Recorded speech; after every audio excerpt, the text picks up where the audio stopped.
ನಮಸ್ಕಾರ ಎಲ್ಲ ವೀಕ್ಷಕರಿಗೆ ಮಾರ್ಚ್ 3ನೇ ತಾರೀಕಿನಲ್ಲಿ ಸಂಭವ ಆಗುವಂತಹ ಕೇತುಗ್ರಸ್ತ ಚಂದ್ರಗ್ರಹಣದ ವಿಚಾರವನ್ನು ತಿಳಿಸಿ ಆ ಗ್ರಹಣದ ಪರಿಣಾಮವಾಗಿ ದ್ವಾದಶ ರಾಶಿಯವರಿಗೆ ಯಾವ ರೀತಿಯಾಗಿರುವಂತಹ ಶುಭಾಶುಭ ಫಲಗಳು ಈ ಗ್ರಹಣದ ಒಂದು ನಿಮಿತ್ತವಾಗಿ ಪ್ರಾಪ್ತವಾಗಲಿದೆ.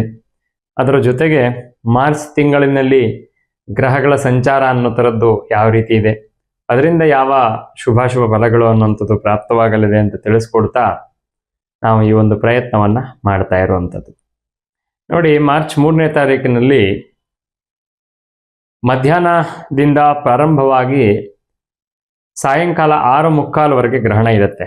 ಆದರೆ ನಮ್ಮ ಭಾರತ ದೇಶಕ್ಕೆ ಆ ಗ್ರಹಣ ಕಾಣಿಸುವಂಥದ್ದು ತುಂಬ ಕಡಿಮೆ.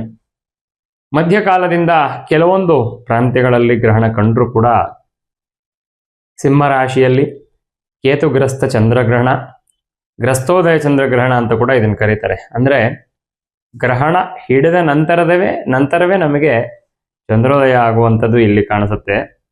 ಹಾಗಾಗಿ ಚಂದ್ರೋದಯ ಕಾಲದಿಂದ ಗ್ರಹಣ ಮೋಕ್ಷದ ಕಾಲದವರೆಗೆ ನಮಗೆ ಆ ಚಂದ್ರನ ಒಂದು ಬಿಂಬ ಕಾಣಲ್ಲ. ಬರೀ ಕಡೆಯದಾಗಿ ಗ್ರಹಣ ಮೋಕ್ಷ ಮಾತ್ರ ನಮ್ಮ ಕರ್ನಾಟಕಕ್ಕೆ ಕಾಣಸಿಗತ್ತೆ. ಸರಿಸುಮಾರು ಒಂದು 16ರಿಂದ 19 ನಿಮಿಷ ಆವರೇಜ್ ಆಗಿ ನಮ್ಮ ಕರ್ನಾಟಕದಲ್ಲಿ ಈ ಗ್ರಹಣದ ಗೋಚಾರ ಅನ್ನುವಂಥದ್ದು ಕಾಣಸಿಗತ್ತೆ.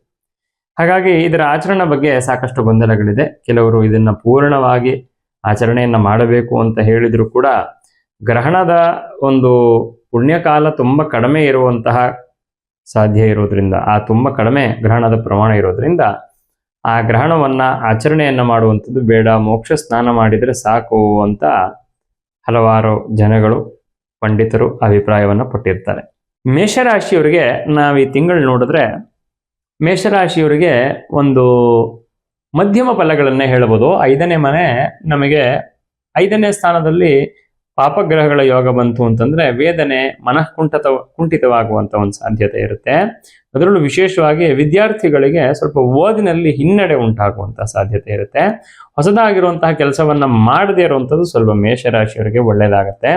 ಆದರೆ ಏಕಾದಶ ಸ್ಥಾನದಲ್ಲಿ ಒಳ್ಳೆ ಶುಭ ಗ್ರಹಗಳಿದ್ದಾರೆ. ಅವರು ಬಾಧೆ ಸ್ಥಾನ ಆದರೂ ಕೂಡ ಏಕಾದಶ ಸ್ಥಾನ 11ನೇ ಮನೆಯಲ್ಲೂ ಕೂಡ ಒಳ್ಳೆ ಗ್ರಹಗಳಿದ್ದಾರೆ. ಹಾಗಾಗಿ ಒಂದು 60-65 ಭಾಗಕ್ಕಿಂತ ಹೆಚ್ಚು ಶುಭ ಫಲಗಳನ್ನು ನಿರೀಕ್ಷಣೆಯನ್ನು ಮಾಡಬಹುದು.